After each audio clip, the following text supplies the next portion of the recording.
Hi, good morning po. This is Papa Jack po. May mga nag-comment po sa ating fan page kung ano po daw ang dubbing. Ang dubbing po mga kaibigan ay isang production technique kung saan ang isang boses ng tao ay ginagamit sa radio, TV production, filmmaking, teatro at iba pang presentation. Ang dubbing ay pwede ring makita bilang pagpapalit o pagdadagdag ng mga sound effects o mga linya sa pamamagitan ng mga voice actors. Yan po. Kasabay ng pag-unlad ng teknolohiya ang kasabay din na pag-usbong ng industriya ng voice acting at dubbing sa bansa.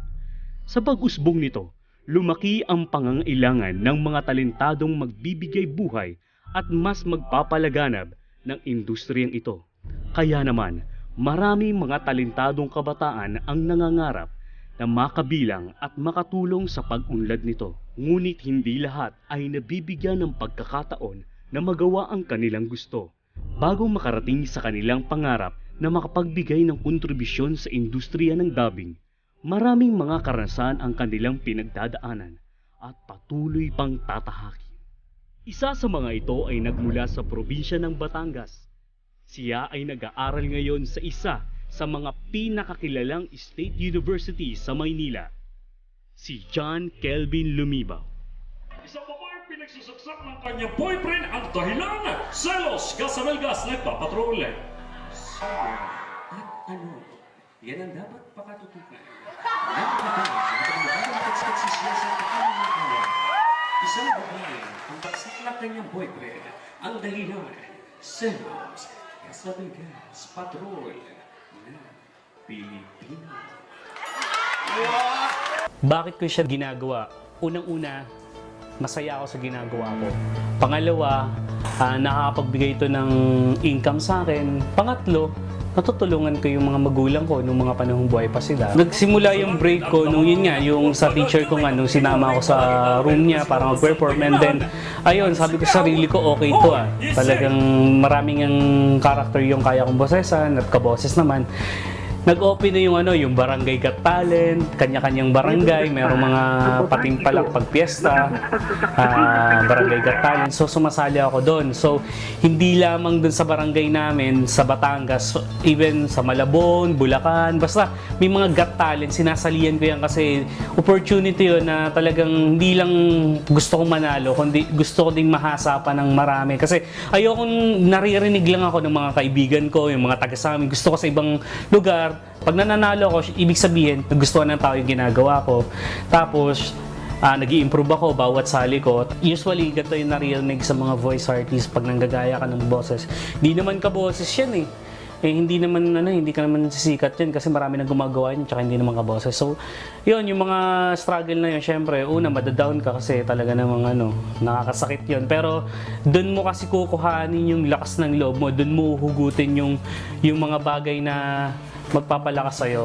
Yun yung stepping stone ko, yung mga struggle na yun, para gawin yung pangarap ko, simulan ulit yung pangarap ko, at tatagan yung loob dun sa mga tao na nagda-down sa akin, sa mga tao hindi naniniwala.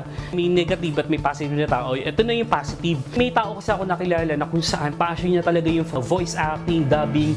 Na-discover niya ako nung time na nalaman niyang DJ ako sa school namin. At nag-voice acting ako nanggagaya ako ng boses. So, katulad din ng ginagawa niya. So, yun, na-discover niya ako. Sabi niya, nag-chat sa akin, sabi niya, gusto kita sa aking team. Okay, sige sir, punta ako. Ayan. Nakapagbigay siya ng break sa akin through radio station, naging anchor ako, naging DJ ako. At the same time, nakapag-talk din ako sa mga different university sa Pilipinas. At yung yung tumaas yung self-confidence ko sa sarili na humarap sa maraming tao. Nakatulong sa akin bilang voice acting and dubber, walang iba kundi si Pucholo De Leon, the Voice Master Gonzales. Kilala bilang voice master ng Pilipinas si Pucholo De Leon Gonzales. Siya din ang nagtatag ng Philippine Center for Voice Acting sa ating bansa. Veteranong voice artist, maraming karanasan sa pagiging radio broadcaster. Kilala din siya bilang isa sa pinakamagaling na voice coach, motivational speaker at isa na ring author ngayon. Hindi lamang ginagamit ni Pucholo ang kanyang talento para sa entertainment, kundi ginagamit din niya ito para makapagbigay inspirasyon at payo para sa mga kabataang Pilipino. Ako si Pucholo De Leon Gonzalez, also known as the Voice Master. I'm 37 years old and I'm a forever volunteer in my life. Nag-aral ako sa lahat ng eskwelahan ng gobyerno mula sa Antonio G. Llamas Elementary School, PUP, at UP Diliman. Ang course ko ay Speech Communication and nag-masters din ako ng Broadcast Communication sa UP Diliman. Nauna, gusto ko siya at nakikita ko nung nag-iba-iba ako ng boses, I make people smile. I love smiling and that's the reason why gustong-gusto ko rin yung mga lahat ng tao ko nakakausap, nakasmile. So kung hindi ka nakakasmile, parang ayoko na sa'yo. Alam mo yung gano'n na feeling. Kaya ayoko sa mga masusungit na tao o masasamang mga ugali. Kasi alam mo, pag masungit ka, mas maugali mo, hindi ka makakangiti. First break ko ay siguro masasabi kong nung bata pa rin ako na ang break ko na mapangiti at mapasaya ko yung mga pinsan ko, yung nanay ko.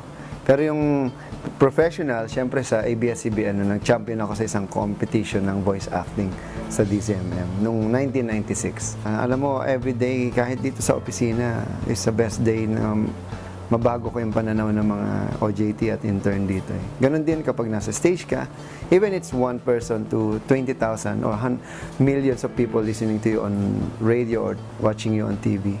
It's all the same. Because I'm only talking to one person. Kasi every time I speak sa crowd, I only talk to you. To every individual, not as a crowd. So you accept my message as an individual. Lahat ng tao yan, kahit nanay ko, maraming sinabi sa akin. Pero ako, my best friend is myself more than anyone else. Kasi ako rin naman magsasabi sa sarili kung kaya ko o hindi ko kayang gawin. Either of the two, tama naman ako eh. So mas pipiliin ko na yung mas posibleng maging masaya ako. Kung hindi yung gagawin ko yung bagay na gusto kong gawin. Kahit na mahirap, pero pipilitin ko kasi alam ko, gusto ko. Gustuhin mo muna bago mo kayanin. Maraming tao kaya pero hindi lang gusto. Tama? Gustuhin mo muna isang bagay bago mo kayanin. Kasi pag gusto mo, kaya mo. Kasi kung ano yung kaya mong isipin, kaya mong gawin. Nakikita ko yung sarili ko kay Pucholo De Leon Gonzalez kasi noong una walang tumutulong sa kanya. Noong nagsisimula siya, walang tumutulong sa kanya. Ganon din ako, walang tumutulong sa akin. Pero nung dumating siya, tsaka pa may tumulong sa akin sa larangan ng voice acting. Pag nakikitaan mo ang tao ng potential at mabuting tao siya, tulungan mo. Yung masasamang ugali, minsan natutulungan ko, yung pa kayang alam kong tutulong din sa iba. Ang meron sa kanya ay wala sa akin.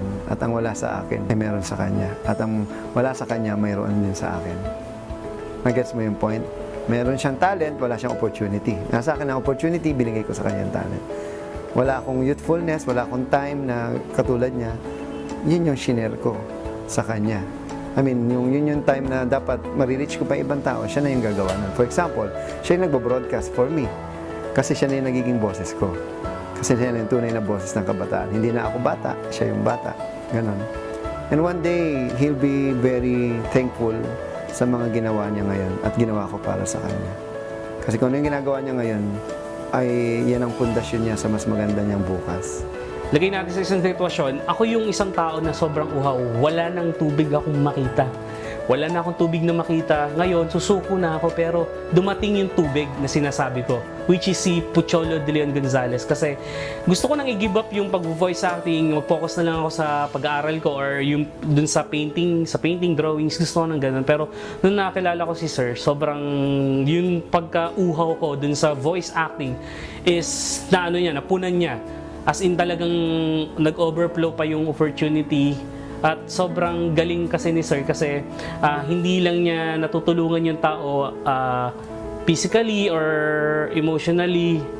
Ayun, natutulungan niya rin yung tao yung sa pagbibigay ng payo, pag-advise sa'yo, itong dapat gawin mo, ito yung dapat maging boses mo, ganyan. Alam mo, kung bibilangin natin, hindi mo yan mabibilang sa kamay at paa mo at kahit na bilangin mo pa.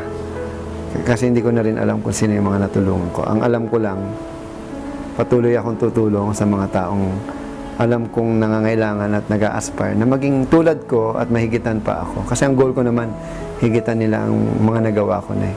Kasi pasalamat nga sila, may tumutulong sa kanila. Kasi ako mag-isa lang ang tumulong sa sarili ko. Ako si Jana Banana Abejero ng DZRH. Isa po ako sa mga natulungan ni Voice Master Pocholo de Leon Gonzales. Ako po si Romy Halyurina, scholar ng Creative Voice. Ako si Angel Britannico, scholar ng VoiceWorks Batch 37. Maraming salamat Sir Pocholo dahil naniwala ka sa akin at dahil sa iyo, naniwala ako sa sarili ko. Gateway for me to get into the world of voice acting in the Philippines. Because of VoiceWorks, even before I finished the workshop, I was already translating telenovelas and then dubbing sometimes and then doing voiceovers. I wouldn't be here, I wouldn't be a voice actor at this time if it wasn't for VoiceWorks. Ako basically nag-start yung Radio Kabataan kasi ang nag-produce ng This is Sir Choi. So, halos lahat naman ng show ng Voice of Life Radio ay ng GoTV Network, I mean, is si Sir Pocholo ang nag-produce. Si Kuya Choi po ang tumulong po sa akin para makapasok sa industry ng radyo. Siya po talaga yung naging stepping stone ko para magkaroon ako ng, alam mo na yon, confidence, tsaka makapasok sa mundong ginagalawan ko ngayon. Alam mo, I will only give up kapag nag-give up na yung buhay ko sa akin. You know, you have a lot of time to give up when you die. So while you're still living, wake up and do what you love. Dapat pag gising mo, nakangiti ka, gagawin mo yung gusto mo mangyari sa buhay mo. Lang naman yan, success is nothing if you don't share it.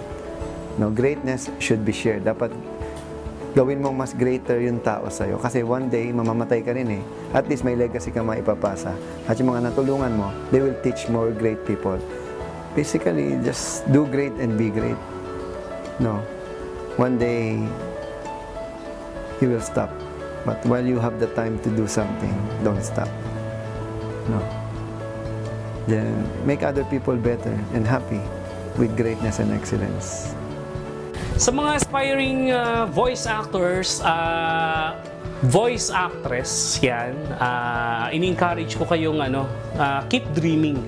Huwag mawawala yung mata mo doon sa pangarap mo. At mangarap ka lang ng mangarap kasi syempre, huwag ka lang mangarap, kailangan mo aksyonan yan. Kasabay ng pagpangangarap yung action patungo doon.